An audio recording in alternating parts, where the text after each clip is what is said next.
आज तुहिना को एहसास हो गया है कि वो राहुल से प्यार करती है।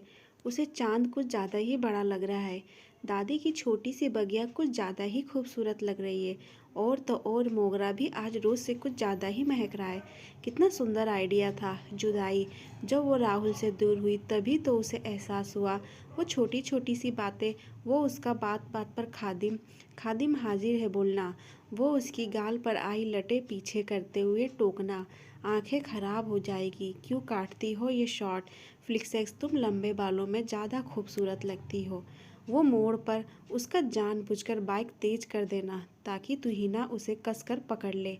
और भी जाने कितनी बातें, कितनी तरह से राहुल प्यार का इजहार कर चुका था, पर वो थी कि उसे एहसास ही नहीं था। लेकिन जब इतने दिनों के लिए उससे अलग हुई तो एहसास हुआ कि वो तो ज़िंदगी बन चुका है। इतने करीब से बचपन से जानती थी उसे कि लगता था उस जैसे दोस्त के साथ कभी रुमानी हो ही नहीं सकती है।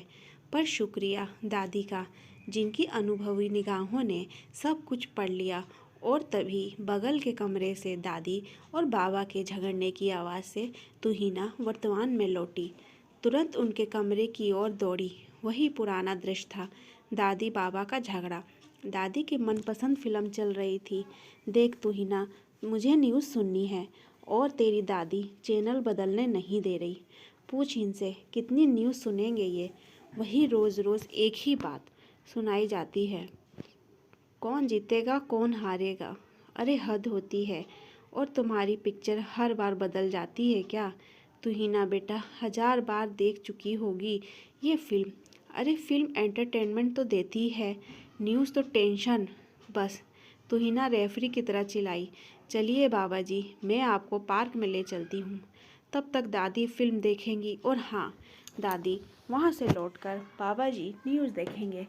तुहिना के आदेश का दादी बाबा ने आज्ञाकारी बच्चे की तरह पालन किया। वो पार्क में बाबा के साथ घूम रही थी, पर उसके मन पर दादी की फिल्म चिपक गई थी। सच में दादी कई बार देख चुकी है ये फिल्म, जो तुहिना के अनुभवों के दायरे से बाहर की है। पर वो मास कम्युनिकेशन की स्टूडेंट है। अपने आसपास भले ही ना देखा हो, पर दुनिया की हर तरह समस्याओं से वाकिफ़ है वो। सच में बहुत अफसोस होता है ये जानकर कि दुनिया में ऐसे बच्चे भी हैं, इतने स्वार्थी, इतने नाकारे। एक तरफ उसके मम्मी पापा और चाचू चाची हैं, कितनी परवाह करते हैं दादी बाबा की। तभी तो हर दूसरे हफ्ते किसी न किसी का दादी बाबा के पास आकर उनकी समस्याएं मिलजुल कर सुलझाने का नियम बनाना। बाकी सब तो ठीक, पर उनकी सबसे बड़ी समस्या बन चुका है दादी बाबा का झगड़ा। कभी कभी तो उनकी आवाज़ें इतनी तेज़ हो जाती है कि पड़ोसी उन्हें फ़ोन करके शिकायत करते हैं। पर तुहिना को सबसे ज़्यादा आश्चर्य इस बात से होता है कि पापा बताते हैं कि दादी बाबा एक सुलझे हुए दंपति और अभिभावक थे। पापा चाचू ने कभी बचपन में उनके झगड़े नहीं देखे। फिर इधर कुछ सालों में क्या हो गया, तभी राहुल का मैसेज आ गया। मेरी याद आ रही है। तुहिना का मन तो हुआ कि अब ही इजहार कर दे, पर नहीं, इसमें कोई थ्रिल नहीं, लौट कर बताऊंगी। उसने बैक मैसेज कर दिया। तभी राहुल की जुदाई की मीठी सी टीस और दादी की फिल्म के दृश्य घुल मिल गए, जिसमें बच्चे माता पिता को अलग कर देते हैं और वो एक दूसरे की याद में एक वो दंपत्ति थे, एक दूसरे पर जान छिड़कने वाले। और एक दादी बाबा हैं जिनके झगड़े से सब तंग आ चुके हैं। आइडिया। तभी तुहिना के दिमाग में एक आइडिया कौंध गया, जिसे थोड़ी नाना नुकुर के बाद सब ने मान लिया। पापा ने दादी को मनाया, गेस्ट रूम में एक्स्ट्रा टीवी है, आप उसमें बैठकर दिन भर टीवी देखिएगा, कोई मना नहीं करेगा। फिर 2 महीने की तो बात है, कभी किसी के यहाँ जाकर रहने को तैयार ना होने वाली दादी इस बात पर आसानी से मान गई। अच्छा है, 2 महीनों के लिए इनकी शक्ल नहीं देखने पड़ेगी, न चैनल बदलने की किट सुननी पड़ेगी। चाचू ने बाबूगा को मनाया। सोसाइटी के अंदर पार्क है, आप चाहें तो सारा दिन वहाँ बैठे, कोई मना नहीं करेगा। अच्छा है न दिन रात तुम्हारी दादी के फालतू के टीवी की सीरियल की बकवास कानों में पड़ेगी न किटकिट। तुहिना दादी को लेकर अपने घर पहुंच गई। जैकी आकर बाबा को ले गया, पर तुहिना को कुछ सूना सा लगा। उसे लगा उसके आते ही राहुल आ धमकेगा, पर तभी मोबाइल घुनघुनाया। सॉरी तुहिना, बेंगलोर से एक क्रैश कोर्स का इनविटेशन आया था। मैंने अप्लाई किया था बहुत पहले, पर यह कोर्स बहुत महंगा था।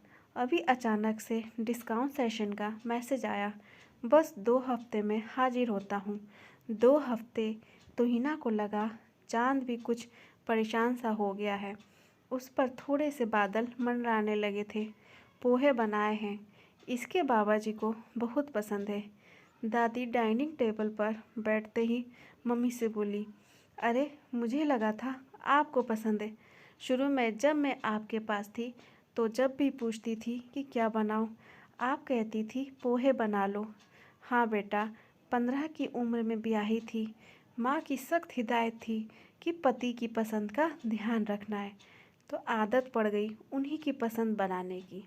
दादी के स्वर में ढेर सारे भाव थे। कोई बात नहीं, अब आप अपनी पसंद बता दीजिए, मैं वही बना दिया करूँगी। मम्मी मुस्कुराई। मेरी पसंद? दादी कहीं खो सी गई।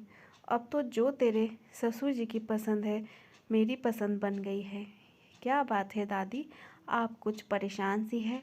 2 दिन से जैकी का फ़ोन नहीं आया बेटा। वो हाल चाल बता देता है।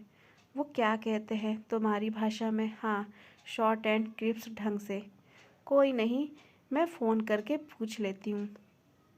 अभी उसका फ़ोन नहीं लग रहा, कुछ देर बात करती हूँ।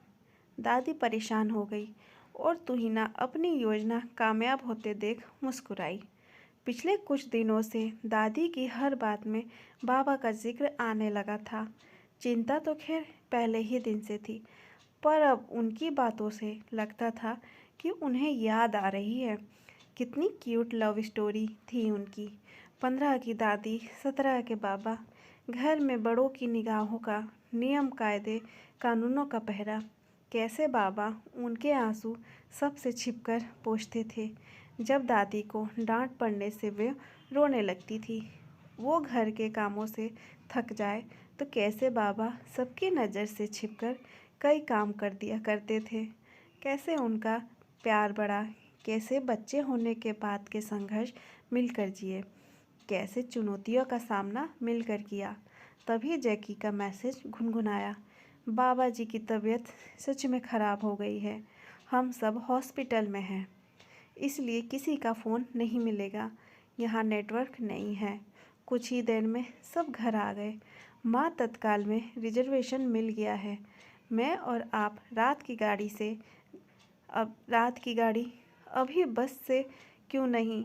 अरे माँ, आप बस की जर्नी नहीं कर पाएंगी। और फिर सब है वहाँ, इतना अच्छा हॉस्पिटल, डॉक्टर। अरे इनका इलाज ना किसी डॉक्टर के पास है ना तेरे भाई के पास, सिर्फ मैं जानती हूँ। ब्लड प्रेशर लो रहता है और शुगर हाई, पर नमकीन नहीं खाएंगे और मिठाई दिख जाए तो चुरा कर भी। तभी तो मैं हरदम टोकती रहती थी, मुझे अभी इसी वक्त जाना है इनके पास। अब सब तुहिना को घूरने लगे। अगर बाबा को कुछ हो गया तो कैसे माफ़ करेंगे सब।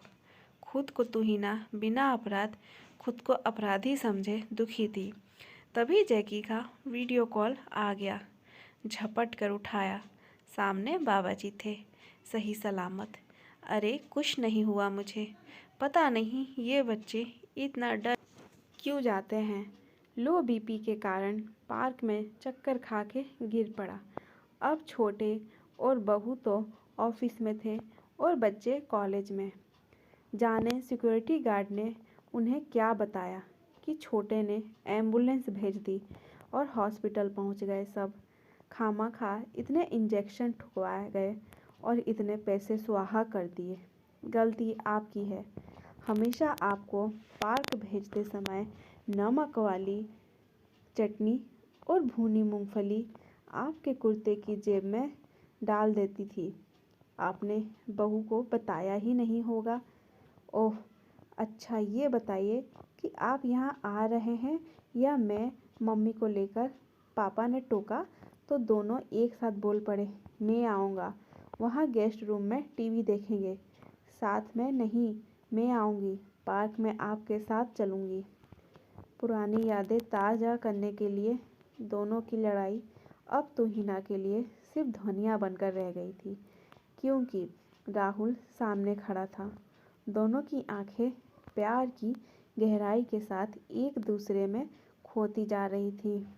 दरवाजे पर खड़ी तुहिना को राहुल ने दूसरे कमरे में खींचकर बाह में भर लिया। अरे कोई देख लेगा, कोई कमरे से निकलकर इधर नहीं आएगा। इस समय सब ओल्ड इज गोल्ड वाली लव स्टोरी में बिजी है। फिर भी अगर रिस्क लेना नहीं चाहती तो जल्दी से आई लव यू बोल दो, तुरंत छोड़ दूंगा।